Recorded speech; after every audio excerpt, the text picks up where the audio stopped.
What about my sweat equity? Sweat equity. Sweat equity. My sweat equity. 200. My sweat equity.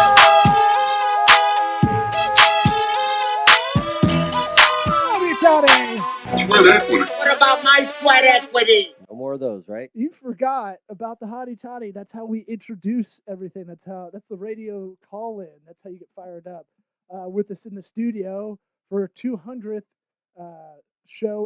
streaming show episode of Sweat Equity. Ed Keels, Tyson. I always mess up how I'm going to say your last name. I want to say Skull Off.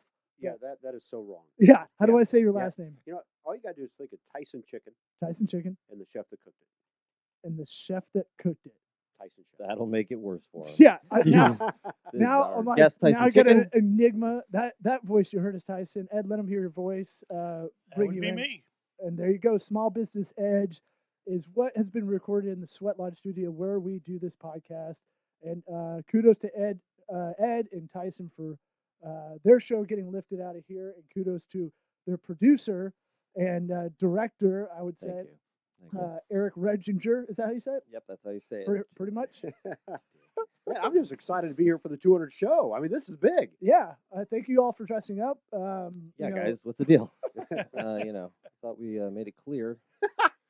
Shirts and jackets and I mean, all we that. said 200th. I guess we thought that'd It be means enough. nothing to anybody anymore. I know law. I thought this was dressing up. Usually it's sleeveless shirts only, or In their defense, I'm wearing shorts underneath Actually, it. in one show, you did not wear a shirt, if I recall correctly. yeah, we did that for the 100th episode. Eric has been on as a co-host. That one, nobody else did it, just me. Yeah, Nobody cares about me. yeah. Oh, we care. Well, guys, congratulations on the 200th. For those people who haven't been listening to all 200, and for my viewers on television, can you explain why? I mean, why did you do this? Why Sweat Equity? Yes. So it started when we started. If you're watching this on your viewer, on your phone, on your Stratocaster, whatever you're watching this on, the flame logo in the middle of the table we're on is Tokubaga Consulting, and I thought it would be a good idea to ask as many entrepreneurs questions about how to run a business as possible. You learn by example, I think, and a lot of times if you can podcast, or a better way, I listen and get educated on topics. And then Eric came aboard with that a couple years in, and we were just curious about everybody's plight. Yeah, well, he and I also have the creative monkey on our backs all the time, where it's like if we don't create something, we get antsy and we get grumpy, and this is, I think, the best way for us to have that outlet, For that creative outlet. to be funny, to be able to talk about stuff that we want to talk about, and it really, I mean, for me, we talk about it all the time. This is the only conversation we have where nobody's playing on their phone, and we're Right. actually talking to each other and having to listen. Right. Because if you zone out, you're not. It's So- not a good show. So I'm curious, after 200 episodes, what's the common and largest problem that entrepreneurs have that you've experienced or witnessed? Getting out of your own way, I would say, myself included. That's kind of what the podcast subtext is about. Is we're still learning as we're going too, and I think that's part of the. I listen to a lot of podcasts for the hosts. I like to listen to what's going on in their life as it goes. Mark Maron, Adam Carolla, Joe Rogan, they're figuring stuff out as they go. They're comedians. They're also podcasters making a living off of that. But there's always something where I'm listening to Pete Holmes and the trajectory, the ups and downs of his career as the podcast's going. It pretty much is why I keep listening, I think. And so for me, a lot of it is know what you don't know what you're poor at, either delegate that out or work better at it. And everybody we've talked to, I think that's the main thing in the beginning, at least. We're talking to a lot of people in the beginning. Yeah, and it's Sure. it's small business talk, but it morphs into psychology very quickly a lot of times. And like Law said, we're very curious about that sort of thing, and we like to really think about thinking, I guess is the way to put it, to try and get inside, like, why would somebody go, like, what's really keeping you back, sort of stuff. And I think Law is right. Like getting in your own way is probably the biggest thing. Where it's like you defeat yourself before things happen, and then you give up, and you don't even give yourself a chance. Yeah, most people quit long before they should, and just it's like one brick wall. I'm done. Right. It's a shame. So, which leads me to an important question. What was the germination of this? I mean, you guys got together over drinks. I mean, you knew each other for 15, 20, 30 years. I mean, what, what gave birth to this? Germination. Can you use that in a sentence? Wait, you already How did. did it form, idiot? Yeah. I'm trying to figure it out. Well, Law was doing it before. He originally had another co-host. He was my guma. I had a side wife piece. before. Yeah, he was the side piece. No, I had this going since I started this firm, and then Eric was working here and doing some website development, some other odds and ends, and him and I had known each other for a long time, for about 5-6 years, and our comedic kind of tastes are about the same. And again, it's that That'll thing do of it. like, yeah, we've got this curiosity that is almost boundless, and I think that is something that I hope we imbue in our kids, and I think that's something that it's really hard to cultivate. I think, but as long as we stay curious, that alone I think is good enough for a show. There's 600,000 podcasts out there, so if you're listening to this one right now, we feel very blessed that even 10 people listen, right? And we have a couple thousand for every episode. So Nice. But pretty good. realistically, it was one of those things where it was like, well, do you want a podcast? And it's, okay, let's do it. And then, it just I just kind of latched on and just inserted myself as a co-host. And just, So Yeah. you weren't always in this palatial studio. yeah, Uh, yeah, always. No, the first one wasn't done like in your wife's closet or something. It was always in this room, Well, but it was it wasn't as improved as it is now. Right. Gotcha. Eric has taken the producer reins on his own and kind of made this what it is. We're slowly but surely doing it, and part of the thing is the little meta sweat equity of the show. We're not putting a big budget into this. We're figuring this out because we have no budget. We always say we're like dumpster raccoons of productivity. We're always being scavengers for that. That's why I'm always like, have you gone on Product Time? Have you gone on alternate2.net? People are like, what are you talking about? And I go, I'll be the Susie Orman of digital products. I'll be the Susie Orman of did you know about this site? Do you know about this thing? Because we had to figure it out. that's one of the things I love about the stories about how you put everything together. Like the foam that you have on the walls. I think that's a story about you. Yeah. Correct? Oh yeah. Put Yeah, your energy. Yeah. There's a lot of cursing in this room happening. There's something to be Broken said tiles. about that. I Yeah. mean, like if you've got a lot of built up energy, something's going wrong, you can wallow in that, right? As a business owner, Very easily. this podcast is more for the people that are trying to do something and don't know how to get it off the ground, right? Right. You work at a 9-to-5 job and you hate it. We've both been there. I've done the corporate job. I've done the mom and pop where you're everything, and I've done the franchise group. I've kind of had every aspect of it now in the entrepreneurial realm, and we're going through it. Eric now technically has like 3 entities going between this studio, Oh, the show, and his own dental practice with his wife, which is, as you know, you've consulted Ed, and both of y'all have actually consulted a lot of businesses. The the family business one might be the most difficult Right. because it Can never be, it never sure. ends. Right. To me, doing stand up forever, it's when I hear people talking about people talking about, well, I only work an hour a night, and I hate when stand up say that because I go, no, it's the other way around. The hour on stage is actually the fun part. Right. Everything else, your brain doesn't stop. That's why they're all crazy, Sure. right? It's not the shitty motel that makes them mad. It's the time spent idle hands kind of thing, right? And so if you put that energy into something good, if you find a way to use that time positively, I think that's a much better use for most people anyway. Well, I love the Sweat Lodge, moniker. It really is telltale, and you're living that philosophy you have of bootstrapping it. And I coach people to do that all the time. And before they even have a proof of concept, they come office and want to borrow $1 million to do something. It's like, really? Mm-hmm. Yeah, Yeah. we get a lot of that with apps, Do you? right? Because it's a shortcut. Right. It feels like a shortcut. Yeah. It feels like a cheat code. I have an idea. It's really easy to execute an app.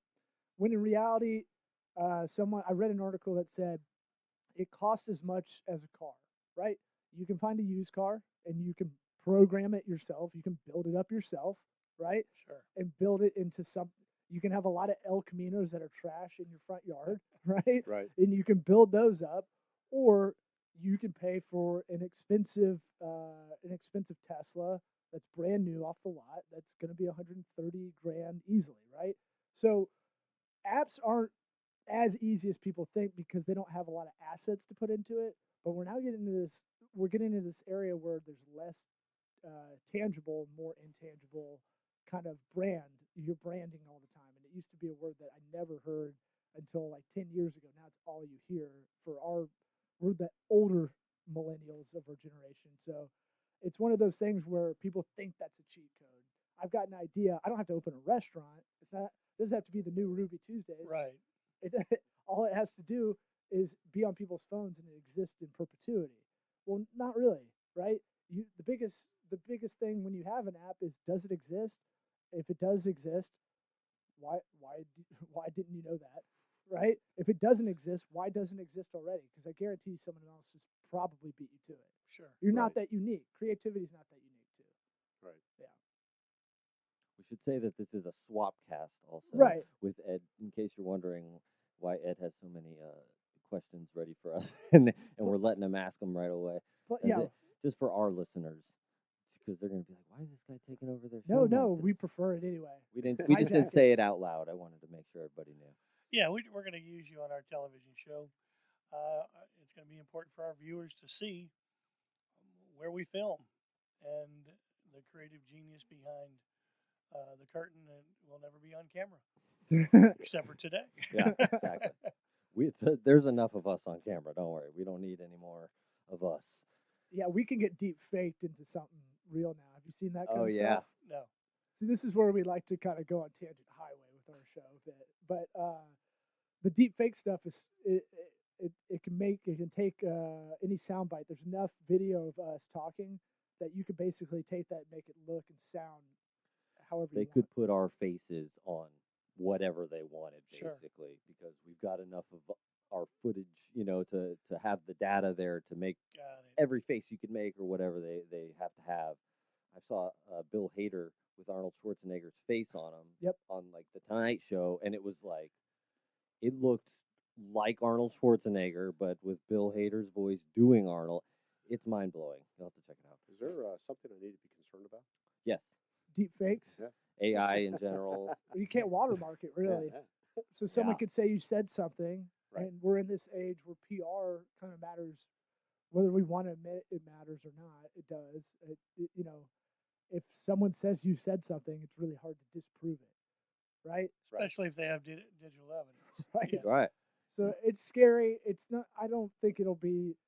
I think we like hysteria first, and then in practicality, I bet it's harder to do than just someone piecemealing it together. But I don't know. I saw some Instagram dude had his girlfriend who he looked like, all right, his girlfriend looked like a famous like Kardashian or something, and he had her facing the other way, and he was kissing her, and then posted on there, she's cheating on him with this guy, and it blew up like on the news, and it wasn't even this chick, it was Yep. just made up fake news, and now it's over. There's fake news. Yeah.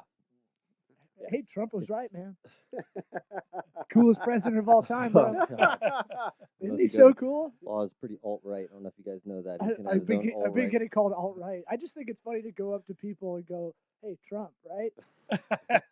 Dopest president alive." Did you see the And you pic haven't of been him? punched yet? No, Did you see the No, pic of him with if he had a bald head and a beard? No, but we'll have to get that on the show notes. He looks badass. Oh, really? Oh yeah.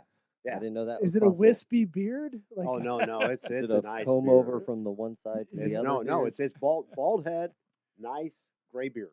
I just picture Hulk Hogan. Well, it scares me because my favorite president. We can go around the room. Favorite president, if you want. Teddy Roosevelt. Taft. Teddy Roosevelt. Guy got shot giving a speech and kept giving a speech. How Yeah, badass is yeah, that? he is the most badass. Do you like national parks? Well, you like Teddy Roosevelt. I know that he started the national parks. You're not dropping knowledge on me. Do Come you, on, get out of here.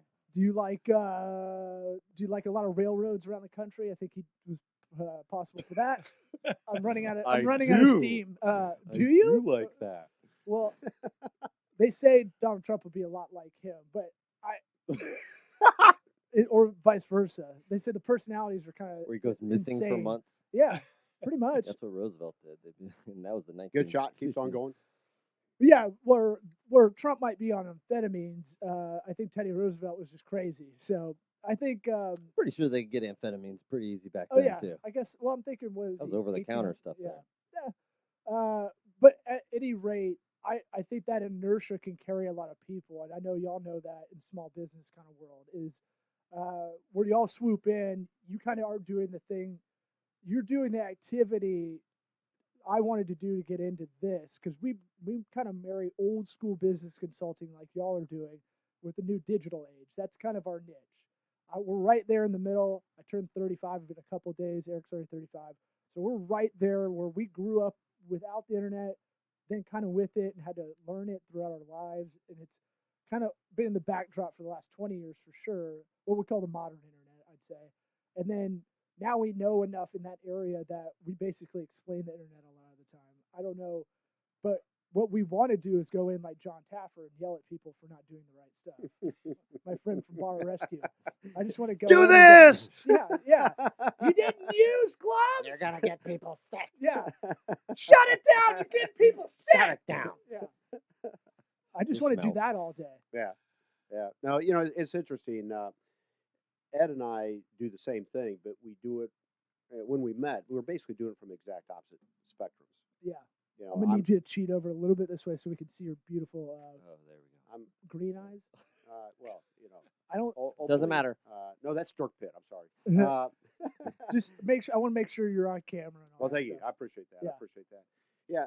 You know, the reality is that you know, my career, 30 plus years of business consulting was that 10,000-foot view and going to department to department to department, Right. looking at business processes, right? But then I met Ed, and Ed, you did it forensically. You also did it practically because you've been involved in so many businesses. But you know, in Ed's world, it's getting the tax returns because all the details are the tax returns. The devil's in the details, and if he parses them apart, so Well, Taffer does the same thing. He does it forensically. He'll bring in. That's just boring You TV, though. Right? Yeah, he'll Yeah. bring Yeah. bring in people to do an audit before and inventory before and after shift, and show them how much they're losing. Right. Because you can't argue with those statistics. Yeah. The only reason he can yell at people and you and I can't is because he's going to give them $100,000 and renovate their bar. Right. Yeah. Right. You know, and they either want that or they don't. Well, part of it, as you know, is breaking them down. That's what I've heard. That's the reason he's yelling at them. He's It's a doing, huge problem. which comes back to the psychology 101. If people can't take criticism, they're not going to really change. And if you look at the show results, once he leaves, they change the name back to the bar. They do all the old stuff they were doing, and it's like this guy came in with a TV show, even though it's cooked. right. Right? It doesn't matter if it's cooked or not. The end product, you got $100,000 in revenue or renovations to generate revenue. If Right. you just follow what this guy tells you, even though you don't like it, Right. right? In what business do you like everything you're doing? Right? 98% of it is not fun. I mean, the satisfaction rate is different, right? I don't talk about being happy. We talk about like just get what satisfies you. And our thing here was like we like to take a client from here to there, and that gives us kind of the business satisfaction. What's the best beer you have at the end of the day? Before we got on the mic, you're talking about doing stuff, handiwork around the house, or building a project with your hands, doing something non-digitally. The best beer you have is the beer you have after that. There's some satisfying about doing labor all day and then doing that. But how do you go in forensically? Just for anybody listening that might do that on themselves, no sex joke intended. See, I'm being on good behavior. We're wearing a tie and everything.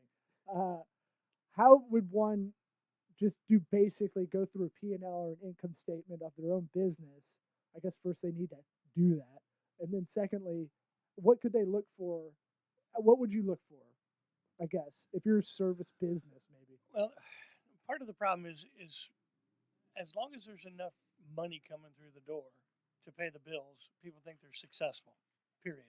They don't bother to look line by line by line of any expenses that are unnecessary or they're paying too much for, where they could get competitive bids. Those are the first things they look at. They just don't do it. The time that they try and save their businesses or make changes is when there's a downturn in their industry or in the economy, like there was years ago in the restaurant industry in 2008, went down 40%. It put Bennigan's out of business. Just because you're big doesn't mean you do it well. Right. And so McCormick and I Schmitz. forgot what's about up? Bennigan's. Yeah. yeah, They're gonna bring it who's back. Bennigan's? I heard they're bringing it back from guys like yourself that might come in and go, "Hey, you still got a brand name here." Shh, don't give anybody that idea. But I got a lot of equity venture friends as well. on we need to talk. All right. Yeah. So yeah, most people just don't then know how to turn it around. It's too far. They've done the same thing and it worked for 10 years. They're not willing to change. The other problem you have in consulting industry, as a third party to shake them up, let alone have them shake themselves up, is they just can't imagine that you, who've never been in their business, could tell them anything that they don't already know about their business because they're there all day, every day. Entrepreneurs are not lazy people, No. but their solutions suck. Their idea is, man, I'm working 10 hours a day. I will not be denied. I'm not going to work 11 or 12 hours a day. More of the same just gives you more of the same. And if you're losing a nickel on every one, you can't make it up in volume. Worst thing you can do is sell more. So, What does that mean? Just well, if you're, I mean, if I think I know what you're saying. I just want to if kind of you're- if- expand on that. and go, I think Eric needs For all to the know. stupid people out there, why don't you tell them other people, not me though? I think I know what it is, but could you explain it for Eric? Sure. So, Sure, Eric, idiot. my sister, my daughter used to run one of the most successful beer bars in the country. Not beer bar kind of food. I mean, it's high level stuff. And we did a cost analysis one day on a fish dish they had, and it cost them like $12, and they were selling it for like 14. Mm. They're not making any money. Right. They're not even covering labor cost. And so $12 cost on it. What kind of fish we on talking a 14, about? I don't It was remember. really good fish. Yeah, it was really good. Better expensive. been. And then she said it was So a off a naked complicated woman. complicated dish that one of the dishes that came back most often. So if you got to throw one away and make another one, you might as well not even have that on your menu. Yeah. Mhm. But no margin, no mission kind of thing. So you got to look at cost in comparison to your price. So if you're losing on every sale, the worst thing you can do is go make more sales. Yeah. Well, it sounds like pricing's an to issue. me that a big problem with it is egos. You know, Huge. if you're Huge. starting your own business, you have to have a good bit of confidence in yourself. And if you get to a point where you're anywhere successful, that's going to only add to that. How do you overcome these egos that are maybe beaten down at that point when Well, you're coming in? One problem that we have leading into that is the ego is huge, and people wait too long to ask for help. They just, I'm going to figure it out on myself. It's totally a pride thing. We have a sister company we work with, we refer business to when people are in deep trouble. And I asked this guy one time, and they can save them. They truly can. And I said, "What's your biggest problem?" And he said, "People wait too long. When they finally contact us, they're gone. We can't help. The landlord's locking the door." But getting over the ego, there are a couple of techniques that consultants use. One is to come in with, we talked about forensic information, but you come in with like a foot worth of forensic information and go, boom, on the desk. And it's like, that's your business. Yeah, and in seconds they learn that you know more about their business than their accountant ever knew, or that's the other. They rely too much on their accountant. Their accountant's Right. not going to do any It's planning and advice. There's never an accountant on the plan that It's says, "Hey, part your of- food costs are jacked up, dude. You need to fix that." And the accountants are always Part- like, "That's part- a bad investment," and you're like, "Well, their whole Why? job is to be low risk everything." So part of it is yeah. a trust issue, Yeah, right? right. Who do you trust? You Right. trust your accountant. You trust your attorney. But the reality is, your accountant and your attorney, they're not business people. They know their craft, right? You need somebody who really understands business That's what Ed does. That's what caught my eye. I went through a seminar with Ed, and I was just blown away. I've been a consultant for 35 plus years, right? And all of a sudden, I'm hearing all this stuff. It really pulled back the veil for me for both CPAs and attorneys to understand that a lot of people put them on a pedestal. They shouldn't really be there. I mean, there are a lot of good CPAs out there, a lot of good attorneys out there, right? Because they have accreditation. Yeah. Right. Right. There's Right. the business consulting you just do, and you just have to build off of what you do. 100%. And so that's the value. I mean, But that's not to besmirch all CPAs and attorneys. When you need them Yep. and they serve a purpose, man, you really need them. 100%. But we give them too much credit for being able to know what's going on in our business and being able to contribute. And by the way, rely on it. we always try to at least throw one pragmatic piece of advice out per episode. I'd say on my rack sheet when I'm talking to startups is the two things I say to get that outside what you're doing is your business attorney and your CPA. But here's the real pragmatic thing is challenge them. I challenge them all the time. I go, talk to me like I'm 5 because this isn't my area. So Right. talk to me like I'm 5. The other things are business insurance, a bookkeeper possibly if you need it. Most people don't. Depends how many transactions you have. Their bookkeepers aren't the same as CPAs. Some people think they are. And then that marketing or business consultant, that outside thing that can take. What do you go to a therapist for, right?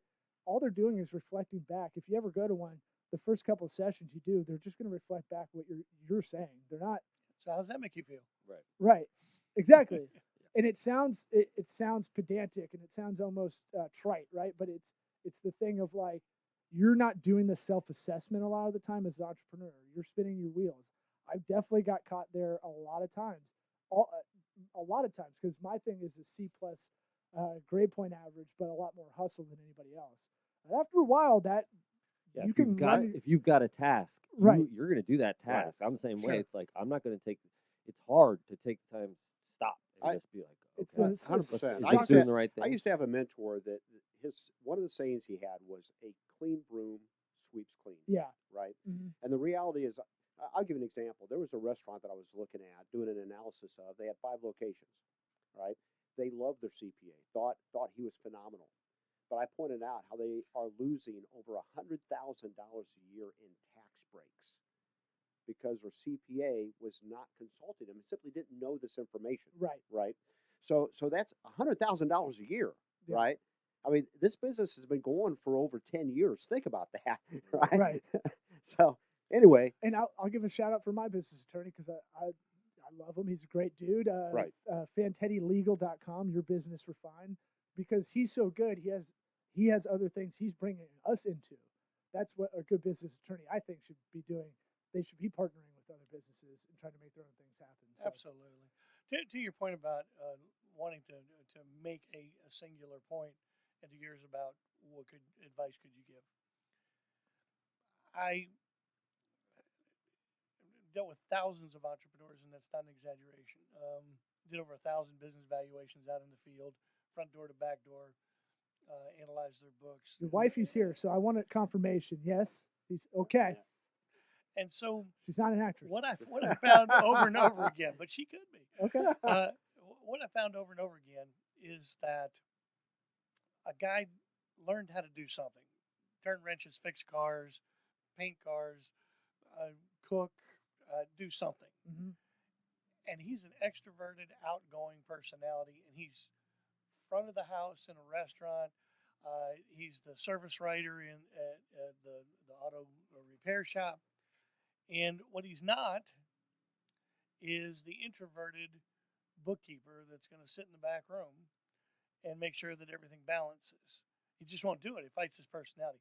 Those entrepreneurs are usually pretty damn good with numbers, and they can commit to the accounting for about 2 weeks until there's something more something more pressing. Right. That gets their attention, another product or service they got to put on, another sale they got to make, and they let the accounting go and they come back to it. It's the overwhelming task, and it never gets done. And so what I see this is scary. 80% of all businesses, 8 out of 10, do the bare minimum when it comes to accounting. They hire a payroll company, and they hire an accounting firm at the end of the year to do their tax returns. When the returns come, they don't even look at them.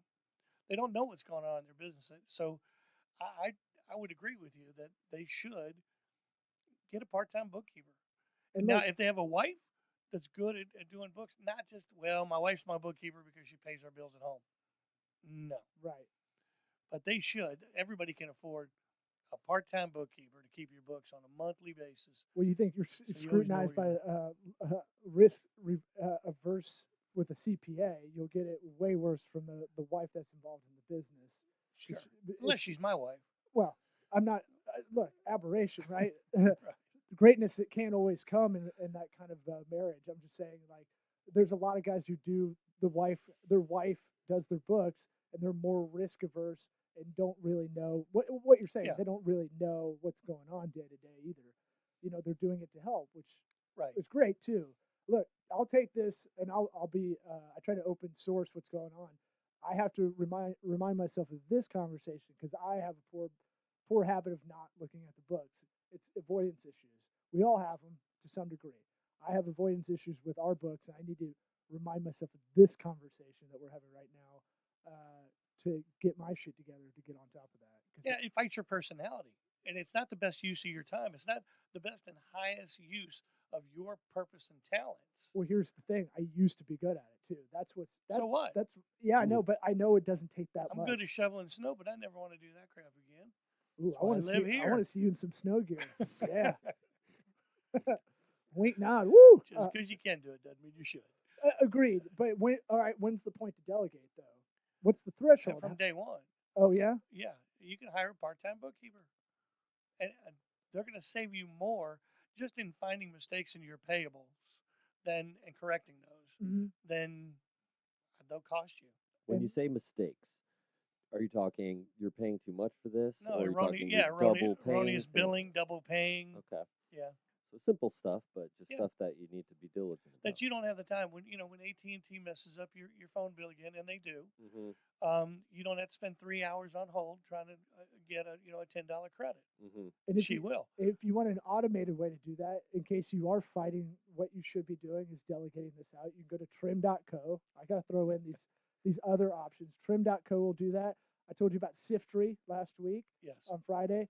Siftree, if you connect it to your QuickBooks or accounting software, it'll look through all the apps you're using in your tech stack, and it'll go, hey, maybe you should try this one. Maybe you should try this one because there's value in that for them. It's an automated way of having that bookkeeper kind of looking through because a bookkeeper can't know about tech stack a lot of the time. Right. We've talked about AppSap. It's Eric's favorite term.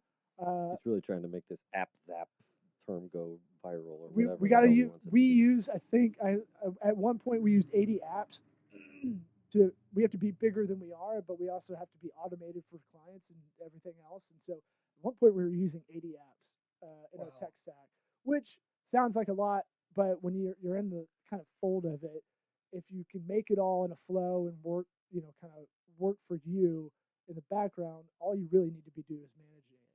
So the other part, back to the psychology of all this, is my personal life got mired in all our business.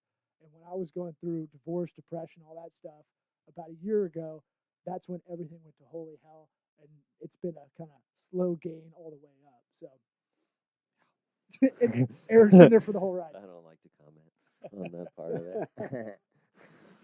Hey, I think Don't mean you don't have to be called into court. No. Oh God. no, Right? no, nothing.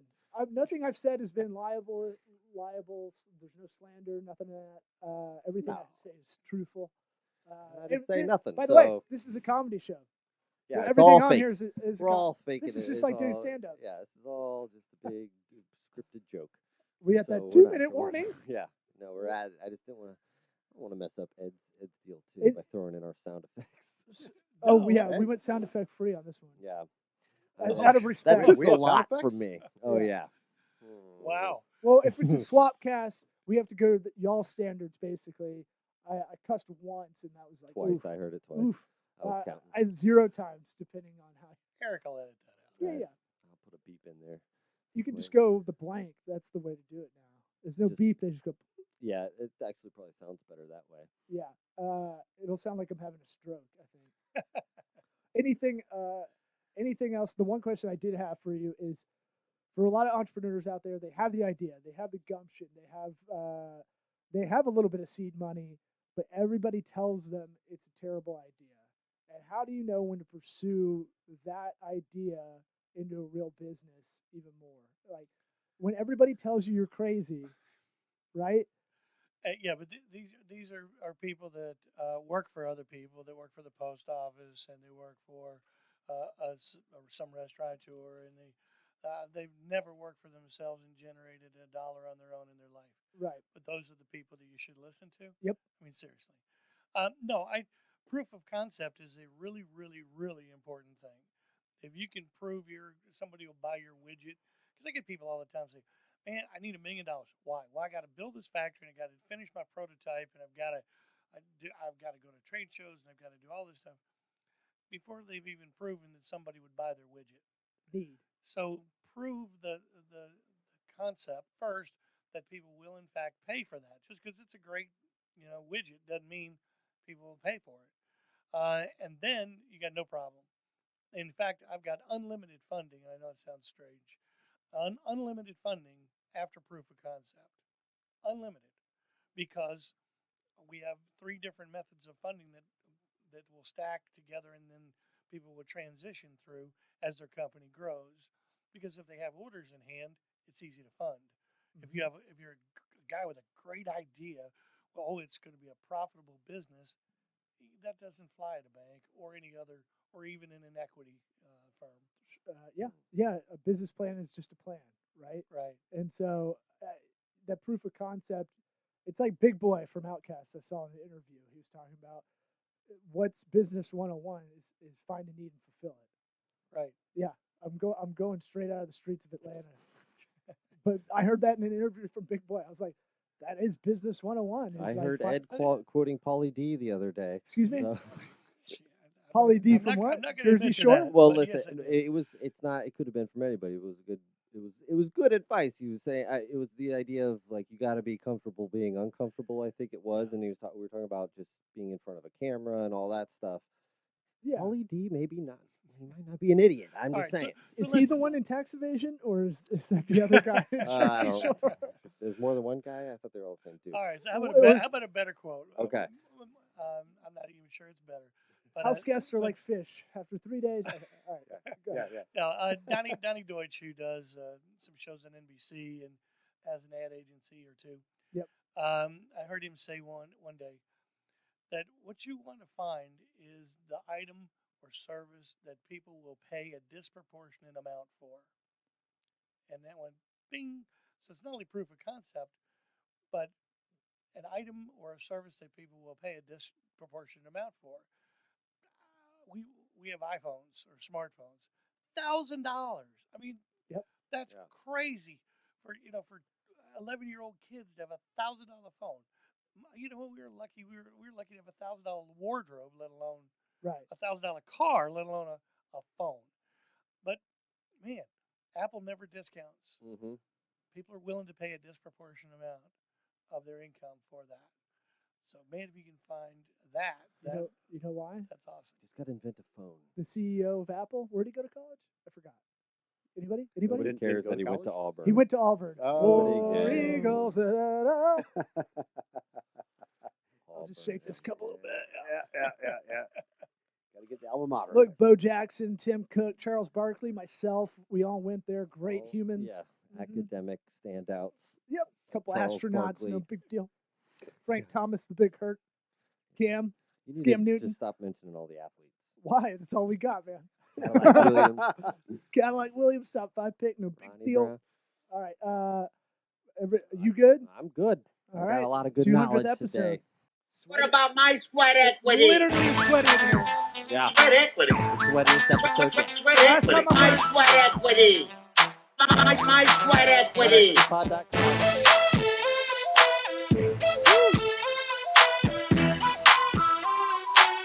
What about my sweat equity?